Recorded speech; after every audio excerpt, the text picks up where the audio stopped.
reference for the JP Woman agents that are on here. Oh, good. Thank you.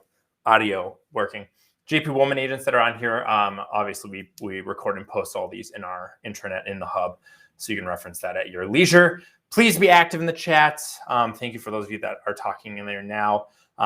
Put your questions down there. That way you won't forget them, and I can get to them when I come to a nice stopping point in the process. Anyways, welcome. My name is Cooper. I'm the Director of Marketing here at JP Woman Realty. And I have the great pleasure of doing, I kind of lead marketing and technology for the brokerage. I also do one-on-one marketing consulting with about 25 agents right now. Based on all of our agents that are the most serious about their marketing meet with me monthly, and we do consulting with them. And so I am not a good example of an Instagram marketer, nor is JP Willman, because a lot of these things we are just learning, and it has not been a strategic focus. But I spent a lot of time talking to agents that are really good at Instagram, and had the great fortune of going to Inman and sitting in on a bunch of sessions that were led by basically the top Instagram marketers in the real estate industry. And I'm looking forward to sharing that knowledge with you. Both what's working for our agents right now, but also what is working at the highest level and kind of what's on the cutting edge of, these people who are either realtors who are getting a lot of business from Instagram, or people who are like professional real estate Instagram consultants. So that's what we'll be covering today. We're going to start off with the basics, kind of things that I believe are the most important things to set the foundation for a really effective Instagram marketing platform. And also just why I believe Instagram is really important. I actually pre-Inman, I knew Instagram was important because we started over the last 2 years seeing pretty interesting data from our agents when they started marketing on Instagram for the first time, data that surprised me in terms of the success. And then after going to Inman, it's pretty clear that Instagram is going to be a key channel of marketing, especially for agents that are trying to sell real estate primarily to their spheres. Then we're going to talk about, the next layer of your house, the floorboards, which is your profile. It is how people find you. It is how people learn about you on Instagram, or talk about how you can optimize that. Then we'll talk about Instagram content, which includes video content. Instagram over the past year has launched quite a few new product features that focus on video. And then we're going to end with some time talking about hashtags. And I have almost never used a hashtag in my life. I have honestly never seen very much success from hashtags. I know even our agents that are the best at Instagram, meaning, really high followership, really high engagement, I've seen the data and they don't get really any traction from their hashtags. Could be because they're doing it wrong. Could be because of just the nature of the people they're connected to and the nature of their content. But we'll talk about how to be more effective with hashtags, and we can all test that together, because a lot of this information, like I said, it's kind of coming from these top level experts.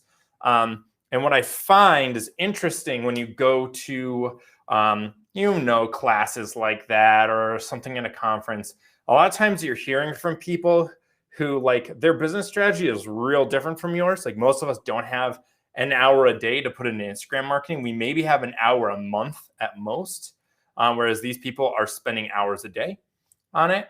And they tend to be testing all the newest features and giving you input on the newest features that they themselves are still testing. So some of these are things that we need to be trying to do, but they're not necessarily going to change your life forever. And that's honestly how I feel about hashtags. But we'll get to that then. All right, we're starting with the basics. This is basically the last year of Instagram user demographics by age group.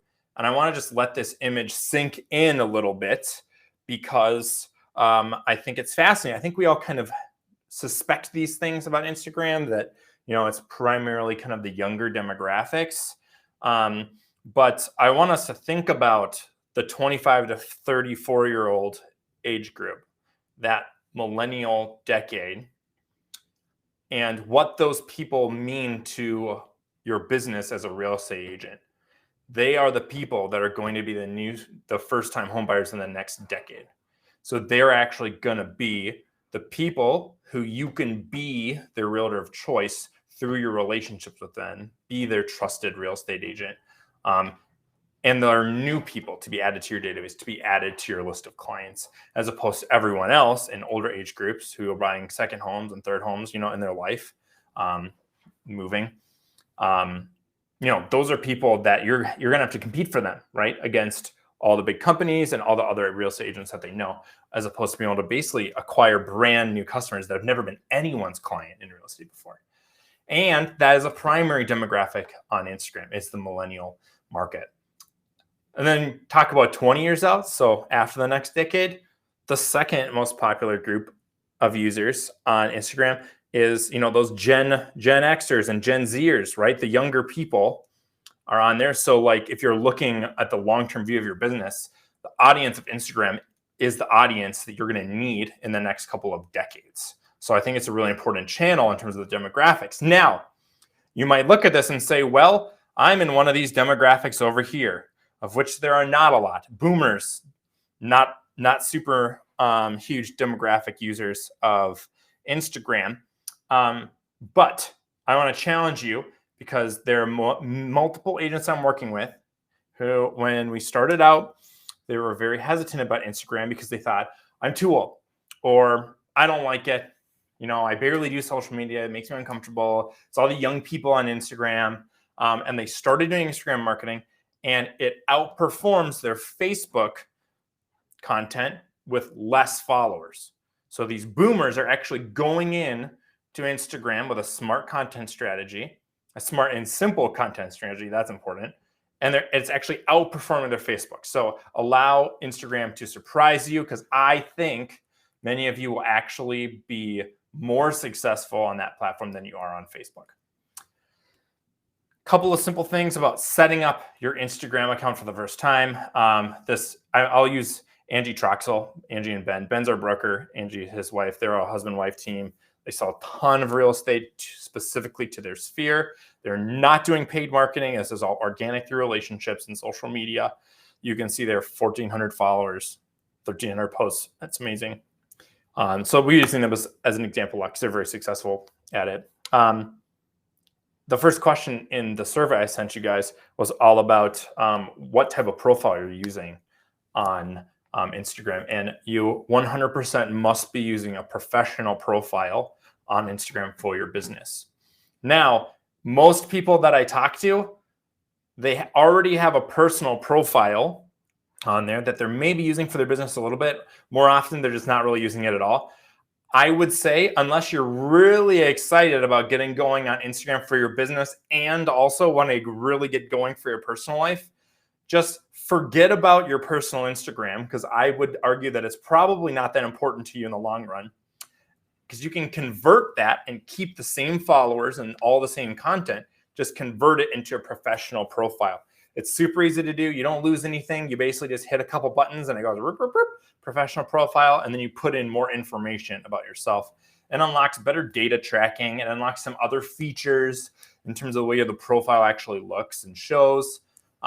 So if you want to do that, you can Google search converting my Instagram profile into professional. It's out there, obviously, because it's a huge deal. That's the only way Instagram makes money, right, is business pages. But if you go to the three little line menu button in the upper right-hand corner of your app, that's the menu, and then click on settings and account. The very last option in that settings account submenu is convert to professional account. So you'll see that in there. I think it's a must. It's an absolute must, for the same reason why I think every agent needs a Facebook business page, because it unlocks the tools through which the platform actually makes their money. So you're getting more power and control when you do that. Super important. The other thing just to remember about Instagram, so we recommend to all of our agents to start on Facebook. We onboarded an agent today who is very young, the youngest agent in our brokerage. This person is very successful on Instagram already, doesn't use Facebook. Like, I think I looked it up. He has 4 Facebook friends. Fascinating, right? Different generation we're dealing with here.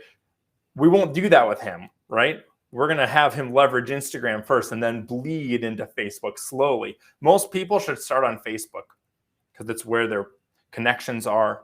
It's where they have the longest history. So we suggest to start on Facebook. Facebook started before phone applications were very common. So Facebook originally was a website, and then it became an app as well. Instagram is an app, designed as an app, and they have a website, Instagram.com, that has limited features. I use it for research mostly, where you can basically like see people's posts and follow them, but you cannot add content through their website. You can't see the analytics very well through their website either. So it's primarily an app. So when you want to do things in Instagram, more often than not, you're going to actually have to go to the app. Like you can't convert to a professional account on the app. Not that I've found. I've looked. I mean, you can't do that on their website. Pardon me. So remember, Instagram's an app, not a website primarily. The other thing I think people get caught up in all the time, I get caught up in this in social media, is just overcomplicating things. So the way I suggest most agents get going on Instagram is 2 birds with 1 stone, Facebook and Instagram at the same time with one content strategy. If you go to business.facebook.com/latest, that's just like a weird URL shortcut to get to the Facebook Business Suite, which is where you manage all of your social media content. You can schedule things out in there. But essentially what you're going to do is once you're in the business suite, you also can, by the way, you also can get there if you just go to your Facebook page, go to create a post, and there's this little link that's going to show up because they're trying to push people to that tool that says business suite. You can click on that, and it'll take you there.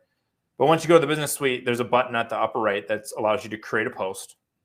And it'll give you a much more robust post creation tool that will include the option to post to Facebook and Instagram. I have it red boxed here. If you have not converted your personal Instagram profile to a professional profile, you cannot link it. You can only link a professional Instagram profile to a Facebook page. Okay, another reason to upgrade it to professional, it's free. Then you have to connect it to Facebook, but makes it easy when you go to this post creator tool in Business Suite. If you have not connected your professional Instagram to your Facebook yet, there'll be a button just to the right of this red box here that'll say connect your Instagram. Click it, sign in, boop, boop, boop. It's done forever. Then you can post to Facebook and Instagram at the same time. One click. So basically 2 birds with 1 stone. Changed my life forever. I do Instagram and Facebook marketing. We offer as a service for our agents. Also, I actually do it for the Pomerlo team right now. And I do the marketing for the brokerage, the Pomerlo team, big team, and about 5 other agents. And I spend an hour a week on it because we have such an efficient process. And this is my process, okay? So make your Instagram easy by combining it with Facebook. You can schedule out all your posts for Facebook and Instagram in one place. And then my suggestion is, unless you already have a robust Instagram content strategy, which I'm pretty sure you don't based on your responses to the survey, don't worry about a separate Instagram strategy. Just have one strategy that you push to both Instagram and Facebook. That's going to be where the majority of your audience already is and where you're going to get the majority of engagement from them. So keep it easy. How do you get followers? Everybody always asks this question. You know, I was surprised when the Instagram experts up on the stage answered this because they didn't have good answers because it's not easy. The vast majority of your followers you're going to get from following someone else and then they follow you back. So if you haven't done that, go into Instagram and follow everybody you know. Go find everybody. Even local businesses are great too. Go follow local businesses. A lot of times they'll follow you back. That's the best way to get followers. You know, obviously push people to your Instagram account. We're going to talk in a little bit about what things you can do in your content to encourage people to follow you when they discover you for the first time on Instagram. But link to your Instagram account from everywhere. Obviously, you have to have good content. People generally follow you for your content, not just because they like you. So you have to have good content. We'll talk about that.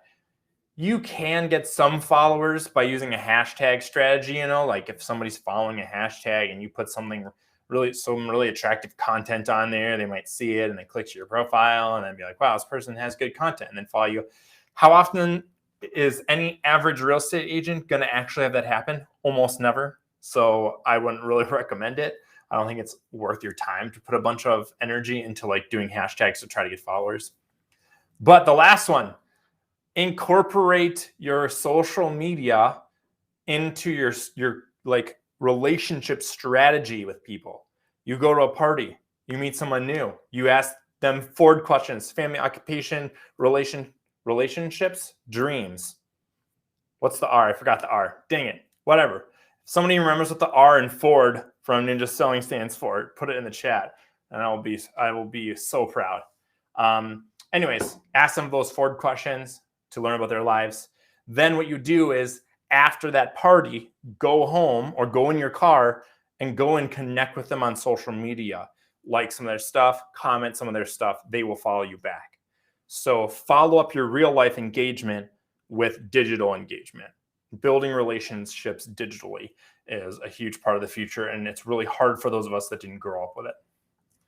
All right, here are some people that I highly recommend you follow because you'll learn a lot from them. Shannon Milligan is just a real estate agent in Virginia. She has good content, and she's interesting because, I mean, she has 3,400 followers, which is a lot, but that's not so many where she's like celebrity status or like small time celebrity status. So she's still kind of an in between in terms of how popular she is. Marky Lemons is kind of more like an Instagram real estate consultant. She has lots of followers. Katie Lance, also consultant, lots of followers. Giselle is actually an online success and image coach who lives here in Minneapolis. She's pretty interesting. Chelsea Pites, I think that's how you pronounce her name. She led several of the sessions where I learned the most from. She has like a crazy number of followers, but she's just a great example of good content and good branding. And then our very own Angie Troxel. They have the most Instagram followers by far of anybody in our brokerage and have the most successful social media strategy. So she's a good example of someone to follow. All right, next we're going to talk about optimizing your profile. This is like little bite-sized chunks of information that are super applicable and super logistical. So we're going to just focus on them one at a time because these are things you need to do on your professional profile on Instagram. And it's basically the key. It's the foundation for how you're going to get people to actually follow you on Instagram and convert those people into leads. Because on Instagram, you have to get people to go from just seeing to engaging, and from engaging to actually connecting with you. There's only a few ways to do that, right? Direct messaging is actually the easiest and most common one. We don't think about it, but it's actually the most common way people get business from social media's direct messages. Other than that, you got to push them to your website. So here's a tricky thing. When you signed up for Instagram, you create an account name. You know, this is something that's like kind of social media-y, like it maybe has a period in it or an underscore, a bunch of numbers. That's your account name. It is different from your profile name. So in this example, Chelsea.Pice is her account name. That's like the @ her handle. But her profile name is separate. That's something you unlock when you go to a professional account. It's separate, and you can choose whatever you want it to be, character limited. So hers is Chelsea vertical bar real estate IG tips. Pretty interesting.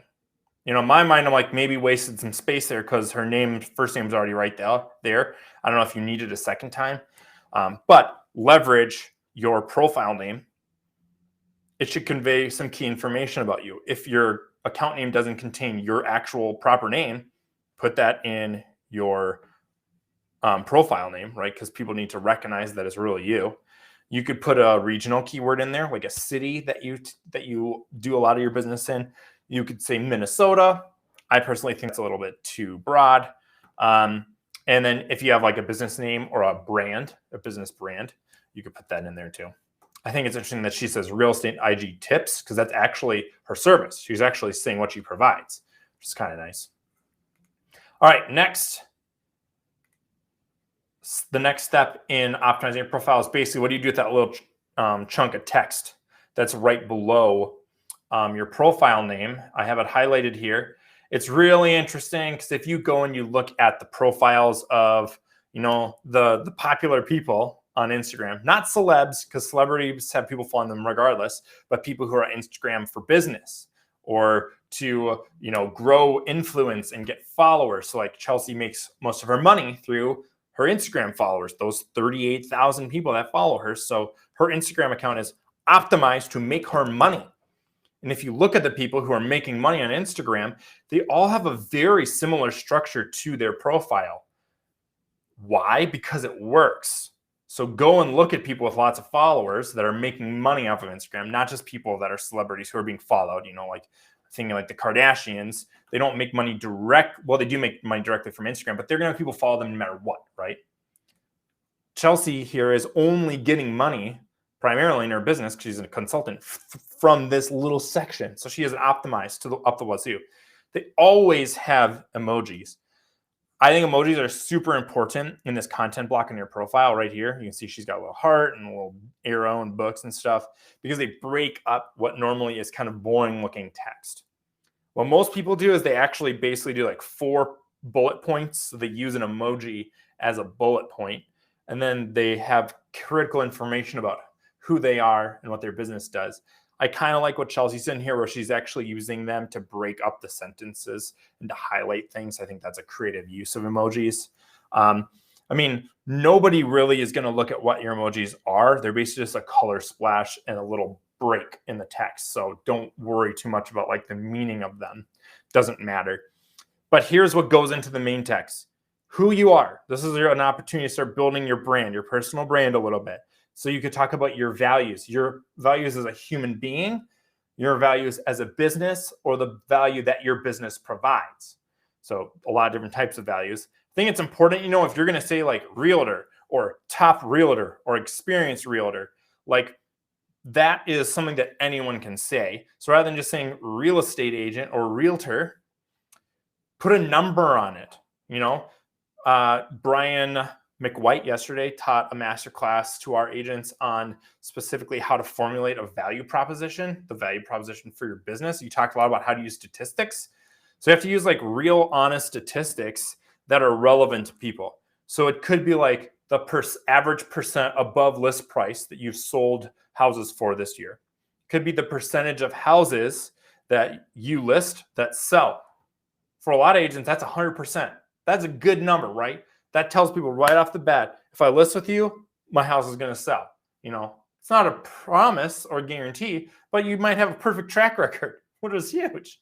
You could talk about how many days on average a house that you list takes to sell. You could talk about like your reviews. I have 35 5-star reviews, something like that.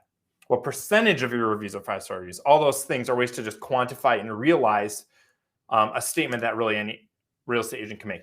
Put that in your text here because it will make you stand out, make you memorable. It's kind of like a mini resume, right? Okay, so those are some of the keys to that text section. Is a chance to get across who you are and what you can do, but you got to do it in a way that's believable and realistic.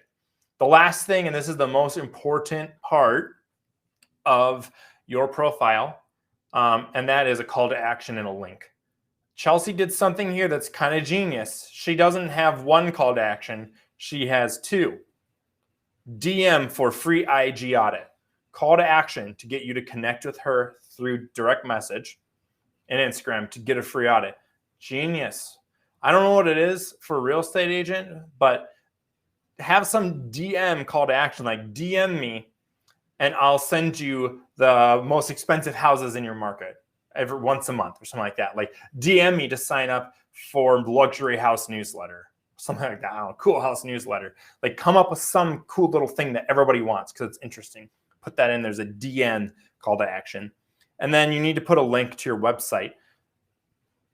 You must be this tall to ride is just a link to your website so people can go to your website, but do much better than that. Have a call to action for why someone should click to your website.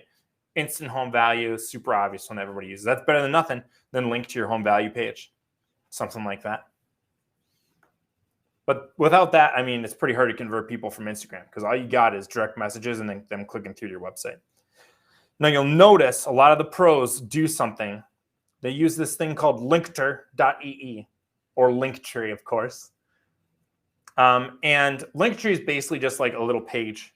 You can see if you click on Katie Lance's Linktree link, it gives you this page, which is a page that lives on Linktree's website. It's your own private page, has your face, your name, and then you have little categories of buttons that people can click to go and do different things. So this is where, you can call to action.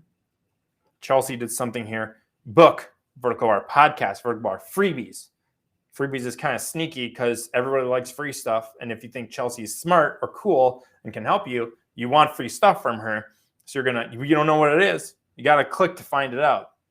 So you can have freebies in here, maybe like, here you got Katie Lansing, free content guide. Click that button, you go to a landing page, right, to fill in your personal information and get it, of course. It's lead capture, but you can give free stuff. You can have a contact me link. You can have a link to your Facebook page so they can go follow you there, a link to your website, instant home value report, all that kind of stuff is great for you to put into your Linktree page. Linktree gives you statistics about how many people visit that page, what percentage of those people click through. It's like what your conversion rate is there, and how many people click on each of your links. So it's easy to optimize, and it's free. I don't think you can get it to look quite as good as Katie Lance's with the free version. The paid version is $6 a month, which isn't too bad. Might not be worth it unless you have like a lot of followers, honestly. Just another bill to pay every month or whatever. So Linktree could be a pretty crucial way for you to help convert more of your Instagram followers into some kind of a lead or some kind of a deeper level of engagement. So here's a problem that I have with Instagram. So Instagram, part of the reason why they're successful is because they aren't Facebook, right? They aren't trying to do everything like Facebook is. It's very honed in on a certain type of content, right? Photo and now video, short videos though, and certain types of engagement around that. Like you can't put a link in, like they don't want you to put links in the text of your posts in Instagram. Super interesting. A lot of other social media outlets allow that, but that really restricts us as marketers in terms of how we can actually get engagement and convert people, right? Most of the time in your social media posts, your goal is to get people to click a link to go to your website to be converted into a lead. You can't do that effectively on social media, which also makes it hard to separate out people, right? Linktree lets you separate out people. They click that one link, and then they can choose what type of person they are, what kind of engagement they want, what they want from you, and that communicates to you who they are. How do you separate a buyer from a seller, from a window shopper, from your great aunt Sally who just loves you and is always liking your things late at night, stuff like that. Story highlights. Absolutely critical part of your profile. It's basically what makes your profile look professional. They're these little bubbles. You can give them a label. You can choose what the cover image looks like. You can see Chelsea's here kind of branded. She has this kind of like kidsy, a little bit feminine, happy, very innocent, like kind of brand behind her business. Katie Lance's are like red, white icons. You can go into Canva and design these little things. You can go to Fiverr and have someone make these for you, the little story highlight covers. So there's a bunch of ways to get really good looking story colors, but they're essentially the equivalent of the main menu on your website. Okay, so like if you go to your website, you probably have, home search or buy, sell, contact me, those kind of things. So you'll have similar things on your Instagram account. It links to like a playlist almost of Instagram content that's yours. That would fall into that category. So like she has mom jokes is the first one. Fascinating. I don't know why. But if you were to click on that, if you were to click on that mom jokes, it would basically just be a series of posts or videos of her saying or doing or sharing funny stuff. Just engagement. I don't think she's getting business off that, but she has it first, which is fascinating. She's choosing to engage her audience in a different way. So that's a place where you can categorize, maybe it's like cool houses, successful listings. You can choose those things, contact, classes, education, seller advice, touring advice, those kind of things you could have on there. Go and look at what other real estate agents are doing and take up your pick of their best ideas. Other people put lots of thought into what to put there, and you can just survey it and then choose what you want. I don't know what's optimal. Generally, you're going to show the most important parts of your business, show your specialties. If there's a certain region you tend to sell houses in or you want to sell more houses in, have some content just on that area. That's always good. How do you get story highlights? They're actually newer. They haven't been around for that long. But if you click that little plus sign in the upper right-hand corner, like how, the same way you'd add content, it's one of the options right there, story highlight. All right, changing gears a little bit. We're going to talk specifically about content and video on Instagram. Some of this stuff I think is just going to be good for you guys to understand and to know. I don't think a lot of this advice is stuff that like you should all run out and start implementing right now. Some of it is, but a lot of this is like what the people on the leading edge, the people who are making all of their money off of Instagram are doing. But knowing those concepts, knowing those strategies will help you do all the little things you're going to do on Instagram better. So that's the reason why I share them. And who knows, maybe one of you will become a rock star on Instagram one day. I don't know.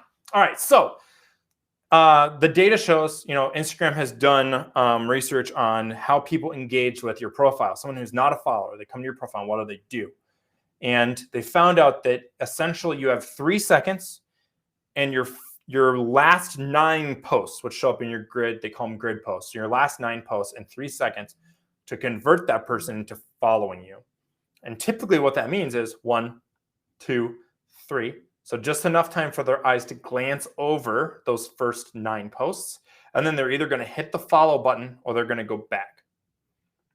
That's all you get, which means that out of every 6 to 9 posts you make, you need to have a certain type of post.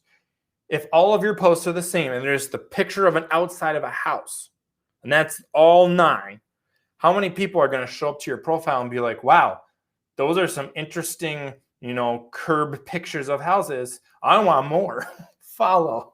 They're only going to do that if they already know and love you, in which case you're getting their business regardless, right? You have to have some engaging stuff. It's your opportunity to communicate your brand by what you put into your grid, your posts, because that's people see the history there. On Facebook and Twitter, a lot of social media apps are designed vertically for vertical scrolling. And what you get is one post at a time on a lot of social medias. Instagram profiles are interesting because of that grid, right? They shrink it down. So you're actually getting 6 to 9 pieces of content at a time. So you actually have quite a few opportunities there to communicate a brand, communicate who you are, what kind of content you're going to produce, right? They assume you'll do more of what you've been doing. And this is where you want to do clickbait. I spent some time looking at what Chelsea's putting out here because I just think it's fascinating.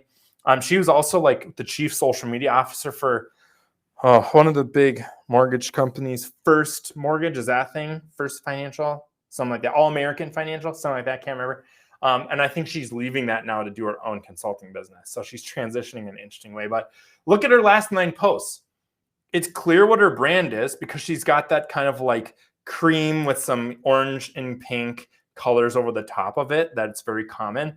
Look at these last 9 posts. I don't know. There's some crazy things here that are not accidents. I don't know why. Look at how many of these she has her mouth open in. Her mouth is open here. Her mouth is open here. Her mouth is open here. Her mouth is actually open in this picture too. And this picture, she's smiling, right? I don't know why. Probably because she's a vivacious person. She's always talking or emoting. But that conveys something. You got the cream and the pink. You got chihuahuas in 3 out of the 9 pictures. That tells you something, right? If you like cute dogs, you're going to be likely to follow her. She's got text on every single one of these, except for this one, which is a video. So there's text on top of every single one of these. That's crazy. So like we're talking patterns here that she is doing strategically. The other thing, look at how often she is wearing pajamas. Pajamas. In this photo, that's one. Pajamas. Pajamas. In this photo down here, she's in pajamas. So 4 out of her 9 last posts, she's wearing pajamas. That's crazy. I don't know. How often do you think about putting yourself on Instagram wearing pajamas? Probably never. But this woman has 30,000 followers and is making all of her money. She left a VP level position at a huge company to do her own social media consulting. So she believes she can make money this way. She's probably so smart, she's already making enough money this way to just convert it over her business. But that's fascinating. Clickbait, interesting stuff that is pulling her audience in. All right. I had an afflatus the other day, you guys, about the way we are doing our content. And I think it's a good example of how you can think strategically about your own content. So I create a whole bunch of social media content that's original content that goes out to all of our agents. We actually post it all on our personal page and our Instagram a week after it goes to our agents. I set it up to make it just crazy easy. They get an email 3 times a week with the content. All they have to do, click the image, downloads it. Some of you know this because you do it. click the image. It's set out so you just click the image and it auto downloads to your computer. You copy paste the text that I have put in there, toggle to your app, attach it, paste it, done. Social media, done, completely done for you.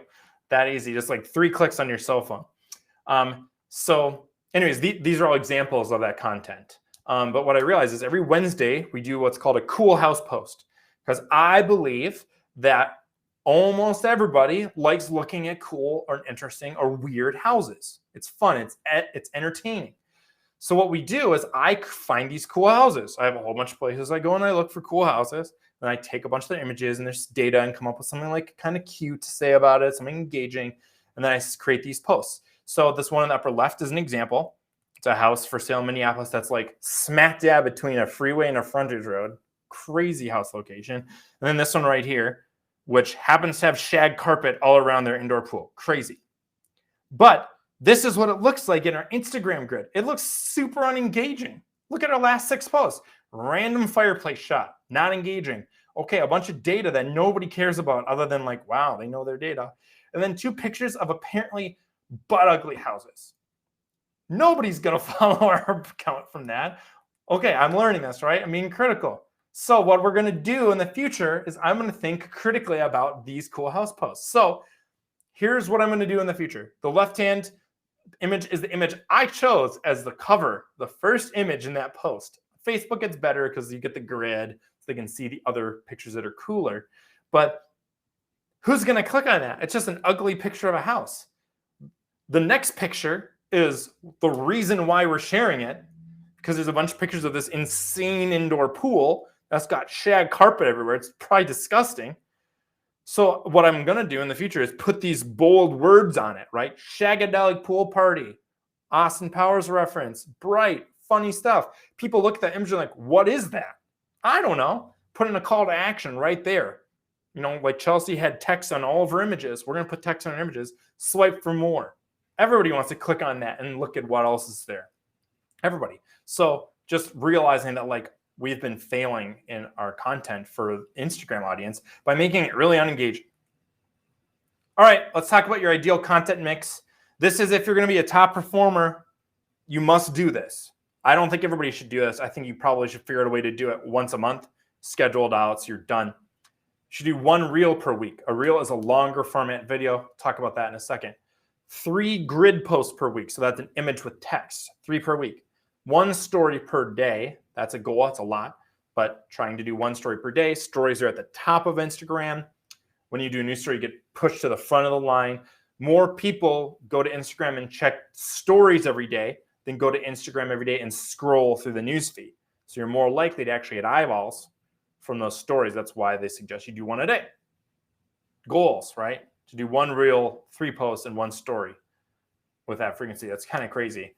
Live videos, the algorithms on all social medias prefer live videos, so go live whenever possible. And then you should be doing your own background work too, right? You're not just a content producer, you're a content consumer. Go on Instagram every day, give out 3 likes and 1 comment.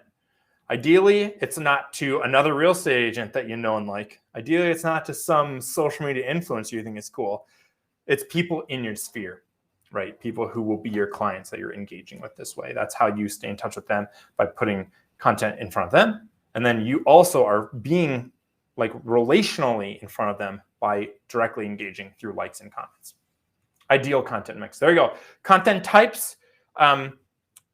I have a more specific way. If you go and watch like Marketing Minute videos and stuff and other social media trainings I've done, I have like these categories of content that I put everything into, which is basically like personal, business, and entertainment. But breaking those down a little bit more for Instagram, you can think about these content categories and basically just, you know, if you can't come up with content, just look at these categories, pick one, and then find something that fits into it. It's a good way to just open your brain to types of content. Community stuff, man, if there's a local event happening, you know, Maple Grove always has stuff. You should be posting about every cool Maple Grove thing and then going to it. You know, go chat some people up. Super easy to just be involved in your community and promote your community. Of course, business posts, everybody knows about those. Just listed, that kind of stuff, just sold.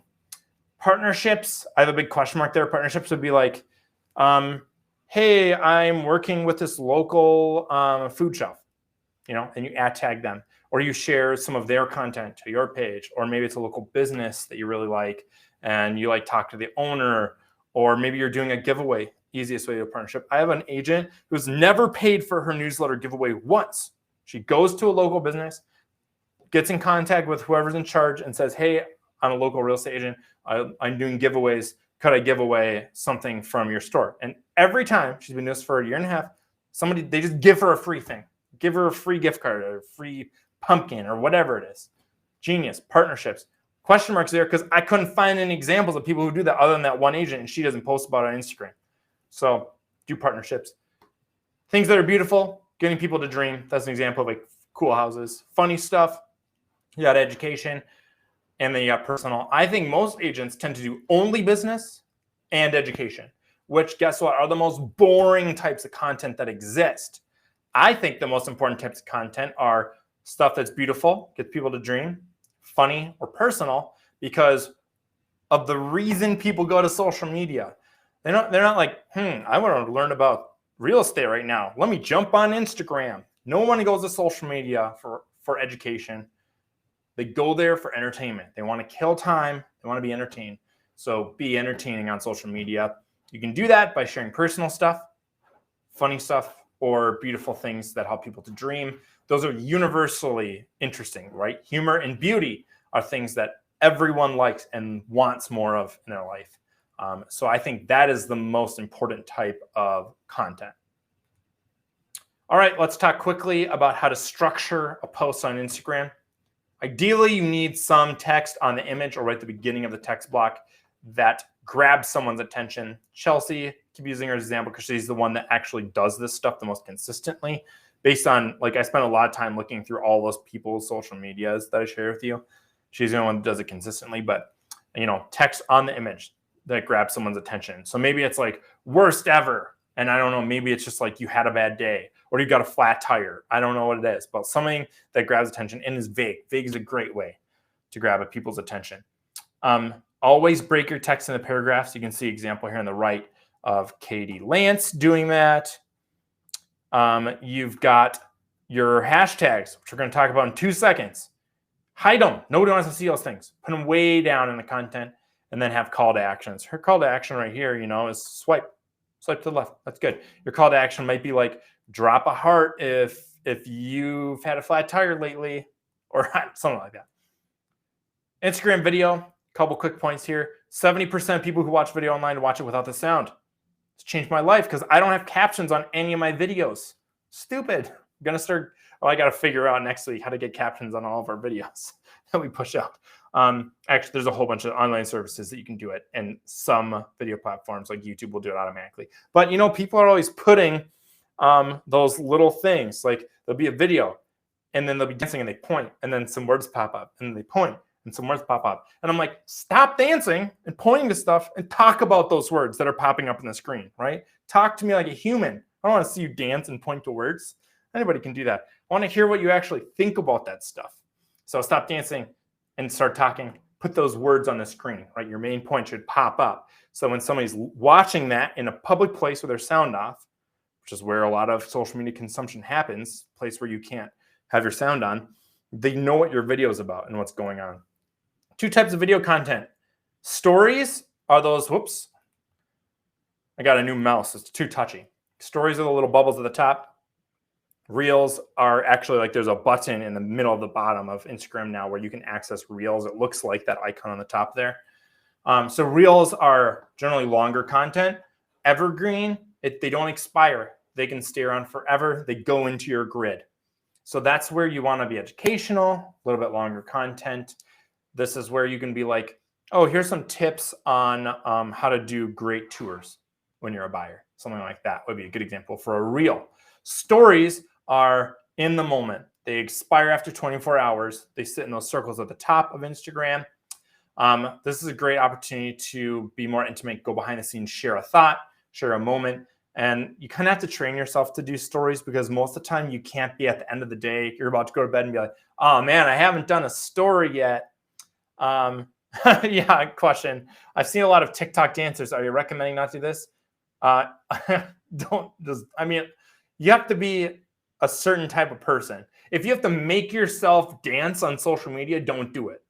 There's a small group of people who are like the type of people that just do that stuff. They think it's fun and funny. They're going to do it anyways. Whatever, it's fine. And probably their audience knows and expects that from them. But you have to like build up the courage to do it. That's not you. Don't do it. Instead, be educational, be real, have an actual like talk to your phone on pull up the Instagram video recorder, turn it on. You always want to even with your eyes or above your eye level. I switch my camera so that it's up. It used to be down here. I'm a super tall person. Most people are already looking at me this way. Give them the actual view for once. So put your camera here and just talk about something. Talk about like the keys to having a good showing, and then put the little words on in your after editing and Instagram rather than just dancing and pointing to stuff, which doesn't actually help anyone. All right. Example of a story would be like, I don't know, you're on a showing, you see something interesting. Be like, check out this crazy bathroom. I love the tile. What do you think? And then throw a little word on there like crazy tile. Would you have this in your bathroom? You probably see stuff like that all the time. And it just doesn't, in your brain, it doesn't register as a social media moment. All right, let's talk about stories really quickly because I have lots to say on that. And then we're going to talk about hashtag strategy. And then I think we'll be done by the end of the hour. And then we can do Q&A if you have it. All right, stories, the little circles at the top. I have that GIF in there because that's where they are. If you aren't really active on Instagram right now, that's, every social media is starting to put that in there because there's a lot of engagement with it. Do polls and quizzes. Like I just said, here's a cool kitchen sink that I saw on a tour. Would you want this in your kitchen? Yes or no? You can do polls. You can add those in there. Do quizzes, like guess the list price, curb shot, quiz. Really good way to do simple engagement in your stories. Behind the scenes stuff.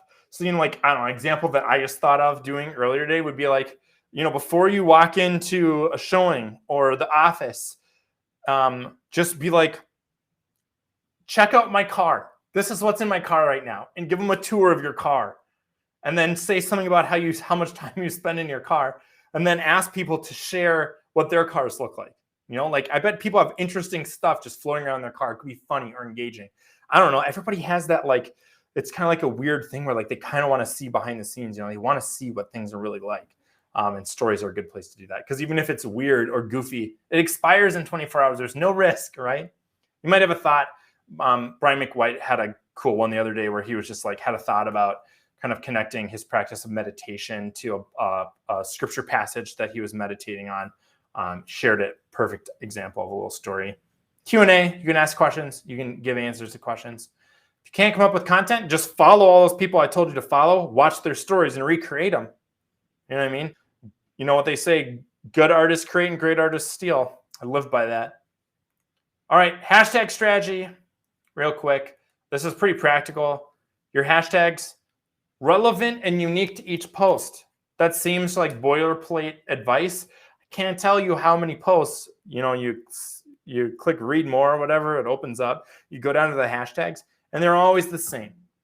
Hashtag realtor, hashtag realtor Minnesota, hashtag realtor Maple Grove. It's like, that's not relevant and unique to each post, right? That has nothing to do with what you post about. That was a picture of a sink.